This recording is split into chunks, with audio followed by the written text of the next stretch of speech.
So hello, for those of you that don't know me, my name is Valeria Contreras and I am the Advocacy Director for A Plus Colorado. And DFER and A Plus have teamed up to interview community partners to highlight their work during COVID-19. Hi, and my name is Juliet Siebold, and I am the District Program Associate for DFER, and I'm excited to be here today with Ousman Ba. And I'm Ousman Ba, work for the African Leadership Group as a program coordinator, and I'm excited to be here with A Plus and DFER. Thank you so much, Uzi, for taking the time to do this interview with you. As Valeria mentioned, we're doing this with our community-facing organizations who are on the front line, helping students, helping parents through this crisis. So the first question we have for you is, how has your work as an organization shifted during the current crisis of COVID-19? And what aspect of your work remains the same?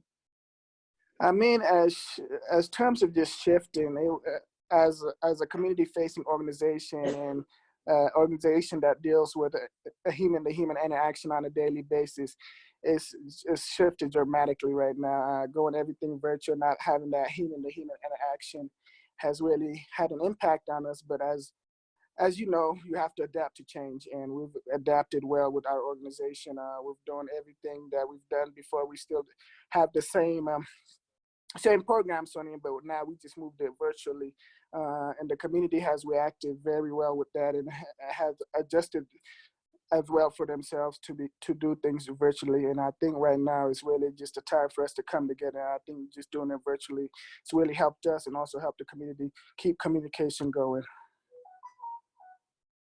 Perfect, thank you. What are some of the challenges or needs that your students or parents are currently facing with schools closing and the switch to online learning?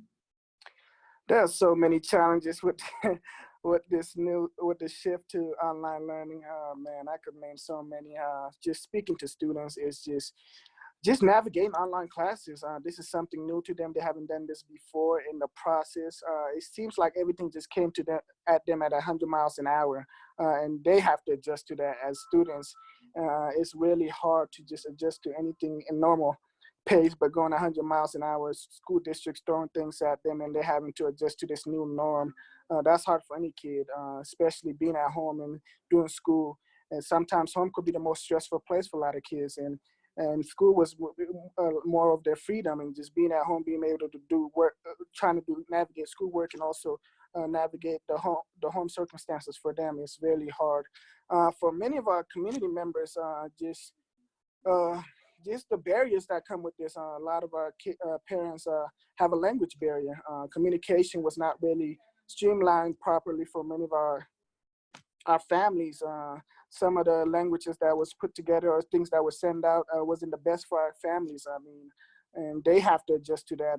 Some of them still don't understand the process on how to navigate school, online school for their kids. They're learning, and it's up to us as an organization to really try to help bridge that gap. We've tried, and we've been helping with the families and making sure they got the right tools and the right resources to help them properly set their kids up and set themselves up as well. Another thing that a lot of people don't talk about is really, like, some of the families have single parents homes, and sometimes the mom is working and the kids home most of the time, and having to go through school and dealing that with themselves, and also just the food. They used to depend on school for lunch, and now they have to be at home, maybe deliveries. I don't know how that, and some of the families are affected by that. It's a lot of things, and another thing is just computer access and Wi-Fi access. Not everybody have access to Wi-Fi, so making sure everybody have access to Wi-Fi is really a big thing for our community right now. And so many challenges, and as we are adapting, the families are adapting, but it's still a hard line for them to just really able to navigate both at the same time, navigating the pandemic and understanding what's going on, and also trying to be there for the children and the kids trying to be kids again. It's a changing system, and the kids are really struggling, and we're just here to support them, make sure they have the right things and the right tools to succeed in this virtual online class right now. Thank you, Ousman, for answering those. You've kind of alluded to a lot of this through for the last question, but what are some other ways that you're supporting either students or parents, either through language barrier or computer access? What are some things that ALG has done to combat some of those challenges? And we are a reactive organization, and we saw there's a need in the community, and we applied for funds, and and we were offered free laptops, and we were able to deliver to families that are in need of laptops or computer access. That came with also a Wi-Fi code that they could use for their families, and I think that was a really valuable resource. And also keeping the programs going. I think this is the best time for some of these kids are just the professors or the teachers just send their work, and they have to do it every week, and they don't get to see other students acting, and they don't get to have the chance to interact with other students. And I think what really helped is launching the youth program back up for us, the youth empowerment program. The kids get to see their friends again. That's something that we take lightly, but it's really a valuable asset just to have that human interaction, and the kids being able to do that again with some of the events going virtually and seeing their peers that they usually see every Friday night and being able to communicate and work with them again. And I think that's just us adjusting to the environment. And these are some changes we're doing to navigate these times. And just making sure we communicate with them, communicating with the community, making sure we provide the right resources. And every resource that come our way, we post it on. We usually have monthly newsletters, now we have weekly newsletters. So any resources we have, we usually send it out every Friday, and making sure the families, especially families that are losing jobs or having financial crisis, we're making sure we support them and making sure every resource we have is circulating around our community. Last Saturday, we had an event, a business summit, just to help a lot of our small businesses that are struggling in the community. Granted, we had we had bankers and people in the financial industry, and our community was able to ask questions, how to apply for these loans, how to apply for these government loans or the stimulus check, how to utilize that and help them out as businesses. And it was really a beneficial, a lot of feedback from the community, and we were able to record that and also send it out to many members as well, just making sure even if you missed it, we still have the resource to provide you with everything you missed. So making sure we are on top of that, and just communicating with the families and the kids as well, because the kids are really going through it and making sure they still have that human to human interaction. Yeah, thank you for that. I find it really interesting that y'all are supporting families with small businesses, because I actually don't think that's something that a lot of organizations have talked about or like really discussed, but I do think it's important to do that. And so I think it's great that y'all are doing that work. I personally hadn't even been thinking about families with small businesses. And so I'm glad they're getting support with you all. Continuing with questions, is there anyone on your team or a student or a parent that you would like to highlight during this time? Give them a little shout out for the work that they've done. I just want to shout out our whole community for reacting, and also just the kids during these times, and just keeping a positive energy, knowing they're going through it. Every Friday they come in there with smiles and questions, knowing some things might not be right at home, but they just show up with us with faces. And also this our community member Alicia, Alexandra, and Annette, really.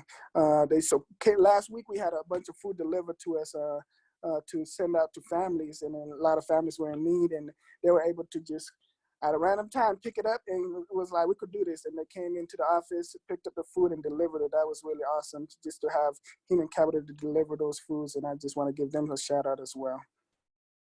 Thank you. Thank you. You guys are doing amazing work. And yes, shout out to the small business too, for you guys supporting them through this process. What support do you need from the community during this time, like from either other advocacy organizations within the ecosystem or just the community at large? How are ways, and what are some ways that we can support the work that ALG is doing? I mean, just again, it's just resources, making sure when you guys have resources, communicating that to us, and also what can we do? I mean, advocacy-wise during these times, I know legislation is working from home and stuff like that. What can we plan right now while we have a lot of time on our hands, making sure we put plans into actions, planning something right now that we could see see it come through next year, maybe, because we wasn't prepared for this. Nobody was prepared for this. Maybe if you thought about this and sat down and think about what if we were to go virtual, what would happen to our students? I mean, being more prepared for things and outcomes going forward. I think coalition-wise, we could start talking about things that we could do to help our children. I mean, such as laws we could think about writing or something we could come up with right now, and just coming together. The most important thing is just coming together for the families and our kids and our communities. And I just think right now is the best time to really sit down and plan things. Because I think we're not done, but we're kind of past the reactive phase. Now it's time to actually start doing some planning and some action work and some things that we identify right now in the crisis that could lead to change. Absolutely. So thank you again so very much. We're excited to always have community partners in this space. And just so people know, if they want to support or they want to learn more about some of the amazing work that you're doing, they can go to usalg.org. That is your website, and they can learn about all the programs that are still continuing to run and all the different ways that they can support you. So once again, that's usalg.org. Thank you, Uzi, for all your time. Thank you. Anything else for you guys? No, that's it. Thank you so much again to you and ALG for your presence and your time. We appreciate you all. Thank you, guys. I really appreciate this. Yeah, thank you all. Have a good day.